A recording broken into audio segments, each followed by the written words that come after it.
Hello दोस्तों, स्वागत है आप सभी का मेरे इस यूट्यूब ऑनलाइन क्लास में। आज हम पढ़ने वाले हैं मौलिक अधिकार यानी कि फंडामेंटल राइट। तो दोस्तों, मौलिक अधिकार को मूल अधिकार भी कहते हैं और इन्हें फंडामेंटल राइट भी कहते हैं। अब मूल अधिकार हमारे संविधान के कौन से भाग में आते हैं? तो दोस्तों, ये हमारे संविधान के भाग 3 के अंदर आते हैं। मौलिक अधिकार कहाँ से लिए गए हैं? तो दोस्तों, ये यूएसए यानी कि अमेरिका से लिए गए हैं और इन्हें मैग्ना कार्टा भी कहा जाता है। मैग्ना कार्टा इंग्लैंड के नागरिकों को पहली बार जो अधिकार दिए गए थे उनको मैग्ना कार्टा से जोड़ा गया है। पार्ट को मैग्ना कार्टा कहते हैं संविधान के, तो मौलिक अधिकार को मैग्ना कार्टा कहते हैं। ये कौन कौन से आर्टिकल्स के अंदर आते हैं? तो दोस्तों, ये अनुच्छेद 12 से लेके अनुच्छेद 35 के बीच में हमारे मौलिक अधिकार आते हैं। हमारा जब संविधान बन के तैयार हुआ, हमारा संविधान लागू हुआ 26 जनवरी 1950 को, जब हमारी मूल संविधान के अंदर कितने मौलिक अधिकार थे? तो दोस्तों, हमारे मूल संविधान के अंदर 7 मौलिक अधिकार थे। कितने मौलिक अधिकार थे? 7 मौलिक अधिकार थे। वर्तमान में कितने मौलिक अधिकार हैं? वर्तमान में 6 मौलिक अधिकार है। किस मौलिक अधिकार को हटा दिया गया है? तो दोस्तों, हमारा जो मौलिक अधिकार है जो था संपत्ति का अधिकार। संपत्ति का अधिकार को 44वां संविधान संशोधन 1978 में इसको हटा दिया गया है। क्या कर दिया? इसको हटा दिया गया है। और हटा के इसको क्या किया? आर्टिकल 300 के अंदर जोड़ दिया गया है और एक क्या बना दिया गया है? एक कानूनी अधिकार बना दिया गया है। कानूनी अधिकार बना दिया गया है। अब दोस्तों, मौलिक अधिकार और कानूनी अधिकार में क्या अंतर है? मौलिक अधिकार का हनन होने पर हम उसके तहत सुप्रीम कोर्ट में और हाई कोर्ट में जा सकते हैं और हाई कोर्ट इनके ऊपर रिट जारी कर सकता है। जबकि कानूनी अधिकार कानून के प्रावधान अनुसार चलता है, यानी कि इस पर रिट जारी नहीं की जा सकती। लेकिन जो हमारे जितने भी फंडामेंटल राइट है हमारे आर्टिकल्स के अंदर, हमारे संविधान के अंदर वर्तमान में जो 6 मौलिक अधिकार है हमारे, उनको लेकर सुप्रीम कोर्ट और हाई कोर्ट रिट जारी कर सकता है। तो कानूनी अधिकार और मौलिक अधिकार में ये डिफरेंस है। तो दोस्तों, हमारा एक बार रिपीट करते हैं, मौलिक अधिकार को मूल अधिकार या फंडामेंटल राइट कहते हैं। कौन से भाग में आते हैं? हमारे भाग 3 में आते हैं। कहाँ से लिए गए हैं? यूएसए यानी कि अमेरिका से लिए गए हैं। न्यायिक पुनर्विलोकन भी अमेरिका से लिए गए हैं और मैग्ना कार्टा की इन्हें संज्ञा दी गई है, यानी कि ये किसके समान है? मैग्ना कार्टा के समान है। हमारा जो संविधान जब लागू हुआ था 26 जनवरी 1950 को, उस समय हमारे कितने मौलिक अधिकार थे? हमारे मौलिक अधिकार थे 7 मौलिक अधिकार थे। वर्तमान में कितने मौलिक अधिकार हैं? तो वर्तमान में कितने मौलिक अधिकार है? 6 मौलिक अधिकार हैं, यानी कि वर्तमान में 6 मौलिक अधिकार है। कौन से मौलिक अधिकार को हटा दिया गया है? तो एक जो मौलिक अधिकार था जिसे संपत्ति का अधिकार कहते हैं, उसको हटा दिया गया है। और इसको कौन से संविधान संशोधन में हटाया है? तो 44वां संविधान संशोधन 1978 में उसको हटा दिया गया है। हटा के क्या बना दिया? उसको विधिक अधिकार यानी कि कानूनी अधिकार या विधिक अधिकार बना दिया गया है। और कौन से आर्टिकल में जोड़ दिया गया? आर्टिकल 300 का में। पहले कौन से आर्टिकल के अंदर था? पहले ये 31 के अंदर था। अब बात करते हैं हमारे जो 6 मौलिक जो अधिकार हैं वो कौन कौन से हैं और उनके अंदर क्या क्या प्रावधान है, इस पर हम एक नज़र डाल लेते हैं। तो दोस्तों, जो मौलिक अधिकार जो है हमारे आर्टिकल 14 से लेके 35 के बीच में आते हैं। लेकिन जो मौलिक अधिकार को जो 12 से लेके 35 तक परिभाषित किया है, लेकिन जो 12 है उसमें राज्य को परिभाषित किया गया है और जो 13 है इसमें राज्य के क्या कर्तव्य है उसको परिभाषित किया गया है कि नागरिकों को कैसे मौलिक अधिकार देने उन सब के बारे में। तो 12 और 13। अब हमारे जो 6 मौलिक अधिकार है उनको कहाँ से लिया गया है, किस किस आर्टिकल्स के अंदर आ रहे हैं, उन पे हम एक पॉइंट टू पॉइंट देखेंगे। हम सबसे पहले समानता का अधिकार, समानता का अधिकार इसका मतलब क्या है, विधि के समक्ष समानता।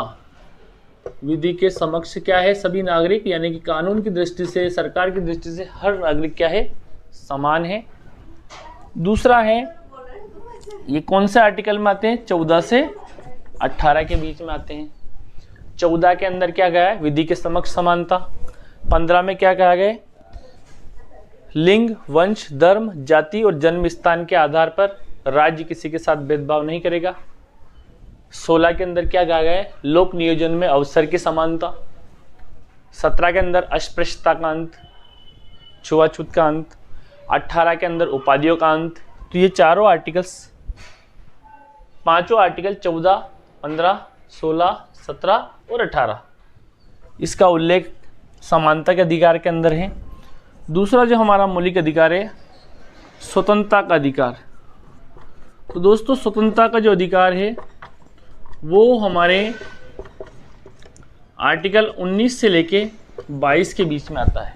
तो आर्टिकल 19 के अंदर क्या है, वाक स्वतंत्रता यानी कि अभिव्यक्ति की आज़ादी, और अभिव्यक्ति की आज़ादी को भी 5 पार्ट में बांटा गया, 19 क, 19 ख, 19 ग, 19 घ, 19 ड और 19 च, आखिरी 6।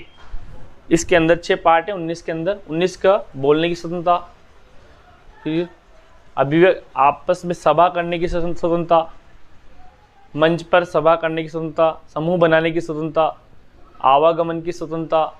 इसके अलावा आजीविका, देश के अंदर कहीं पे भी रह सकता है, आजीविका कर सकता है, उसकी स्वतंत्रता, रोजगार की स्वतंत्रता, ये सभी स्वतंत्रताएं हैं। 19 के अंदर बोलने की स्वतंत्रता। 20 के अंदर क्या है, 20 के अंदर दोष सिद्ध अपराधी, यानी कि कोई अगर अपराध दोष सिद्ध हो जाता तो उससे संबंधित है इसके अंदर, यानी कि एक अपराध के लिए एक ही उसका प्रावधान है, उसको स्वयं के विरुद्ध गवाही नहीं दी जा सकती है, और अपराध से दोष सिद्ध का इसमें उल्लेख है। किसके अंदर, आर्टिकल 20 के अंदर। आर्टिकल 21 जीवन जीने की स्वतंत्रता यानी कि निजता की स्वतंत्रता, आर्टिकल 21। और आर्टिकल 21 के अंदर ही आर्टिकल 21 का जोड़ा गया है, क्या जोड़ा गया, 21 का, जो कि 6 से 14 वर्ष तक के बच्चों का मौलिक अधिकार है कि उनको अनिवार्य शिक्षा मिले। आर्टिकल 22 के अंदर जो गिरफ्तारी से संरक्षण, यानी कि किसी व्यक्ति का अगर गिरफ्तार कर लिया जाता है तो उसका संरक्षण वो अपने बचाव के लिए क्या कर सकता है, वकील कर सकता है, और उसको 24 घंटे के अंदर अंदर उसको हाई कोर्ट मजिस्ट्रेट के समक्ष पेश किया जाएगा, और स्वयं के विरुद्ध गवाही देने के लिए उसको बाध्य नहीं किया जा सकता है, कानूनी सलाहकार उसको उपलब्ध कराया जाएगा। तो ये 19, 20, 21, 22। अब तीसरा जो हमारा मौलिक अधिकार है, शोषण के विरुद्ध अधिकार। शोषण के विरुद्ध अधिकार। तो दोस्तों जो शोषण के विरुद्ध अधिकार, ये आर्टिकल 23 और 24 में इसका प्रावधान है। तो 23 के अंदर क्या है, 23 के अंदर मानव दुर्व्यापार, महिला शोषण, महिला खरीद फरोख्त और बंधुआ मजदूरी, इन सभी का निषेध है, इसका प्रावधान है। 24 के अंदर क्या है, कारखानों में 14 वर्ष तक से नीचे के जो बच्चे हैं उनका शोषण नहीं किया जा सकता, यानी उनके ऊपर उनको काम कल कारखानों में नहीं कराया जा सकता, आर्टिकल 24 के अंदर है। और 23 के अंदर मानव दुर्व्यापार पर रोक। अगला है दोस्तों अपना चौथा, वो है धार्मिक स्वतंत्रता का अधिकार, यानी कि धार्मिक स्वतंत्रता का अधिकार। तो दोस्तों धार्मिक स्वतंत्रता का अधिकार हमारे 25 से लेके 25, 26, 27 और 28 के अंदर आता है धार्मिक स्वतंत्रता का अधिकार। यानी कि धर्म की उपासना, धर्म का संपोषण, धर्म की उपासना, धर्म का संपोषण और धर्म के जो नियम है वो, उसको मानने का जो हमारा धार्मिक स्वतंत्रता के अंदर आता है। 5वां है हमारा शिक्षा और संस्कृति का अधिकार। शिक्षा और संस्कृति का अधिकार। तो दोस्तों शिक्षा और संस्कृति का अधिकार हमारे 29 और 30 में आता है। 29 और 30 में आता है। 29 में अल्पसंख्यकों के हितों का संरक्षण की बात की जाती है।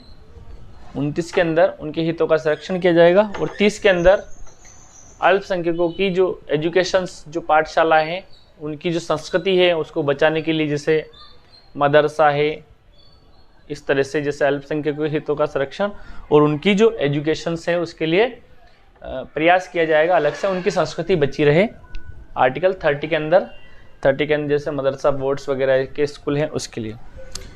6वां जो है हमारा संवैधानिक उपचारों का अधिकार।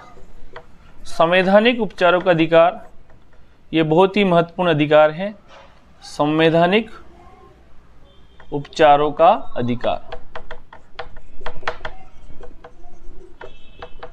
तो दोस्तों संवैधानिक उपचारों का अधिकार आर्टिकल 32 के अंदर आता है और इसको डॉक्टर अंबेडकर ने संविधान के हृदय और आत्मा कहा था। दोस्तों याद रखिए, प्रस्तावना को भी संविधान की आत्मा कहा था, लेकिन याद रखना डॉक्टर अंबेडकर ने किसको कहा था? संवैधानिक उपचारों के अधिकारों को संविधान की क्या कहा था? हृदय व आत्मा कहा था। ये याद रखिए। संवैधानिक उपचारों के अधिकारों को क्यों हृदय और आत्मा कहा था?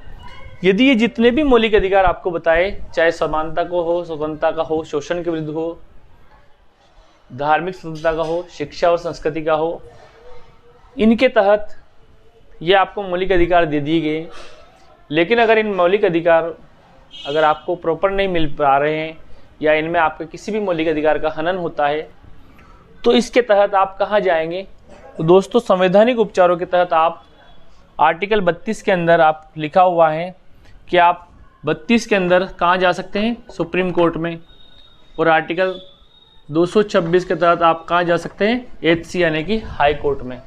तो हाई कोर्ट और सुप्रीम कोर्ट इन अधिकारों के तहत ही 5 प्रकार की रिट जारी कर सकता है। बंदी प्रत्यक्षीकरण, परमादेश, प्रतिषेध और निषेधाज्ञा और अधिकार परीक्षा। ये 5 प्रकार की रिट जारी कर सकता है सुप्रीम कोर्ट और हाई कोर्ट। तो ये हमने जो मौलिक अधिकार से संबंधित छोटी मोटी जानकारी प्रोवाइड कराई। इसके अंदर अलग अलग पार्ट्स जो हैं उसका अलग वीडियो बना रखा है मैंने, उसको आप देख सकते हैं। आपने देखा, धन्यवाद। कैसा लगा वीडियो? अगर अच्छा लगे तो लाइक करना ना भूले। जय हिंद, जय भारत।